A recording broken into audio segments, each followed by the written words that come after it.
अहम खबर है, एफबीआर ने सुई सदरन गैस कंपनी के अकाउंट्स को मुंजमद कर दिया है। एलामिये में कहा गया है कि अकाउंट्स 23 अरब के सेल्स टैक्स वाजिबात अदा न करने पर मुंजमद किए गए हैं। मजीद तफसीलात मालूम कर लेते हैं बोल न्यूज के नुमाइंदे उमर हयात से। उमर, बताइएगा एलामिये में मजीद क्या बताया गया है?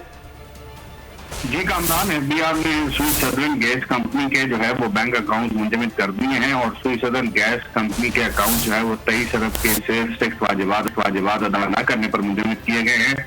लार्ज टैक्स पेयर ऑफिस को सेल्स टैक्स एक्ट 1990 के सेक्शन 48 के तहत ये इख्तियार हासिल था और जिस इख्तियार के तहत जो है वो ये अकाउंट्स मुंजमद किए गए हैं। 23 अरब रुपए की वाजिबुल अदा रकम की एपलेट कमिश्नर भी तस्दीक कर चुके हैं और SSGC के मुंजमद अकाउंट से वाजिबुल अदा रकम रिकवर की जाएगी और सुई सदरन गैस कंपनी से सेल्स टैक्स की मद में 312 मिलियन रुपए वसूल किए जा चुके हैं।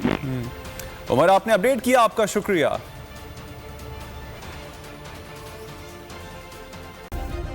सब्सक्राइब करें और बेल दबाएं ताकि कोई खबर रह न जाए।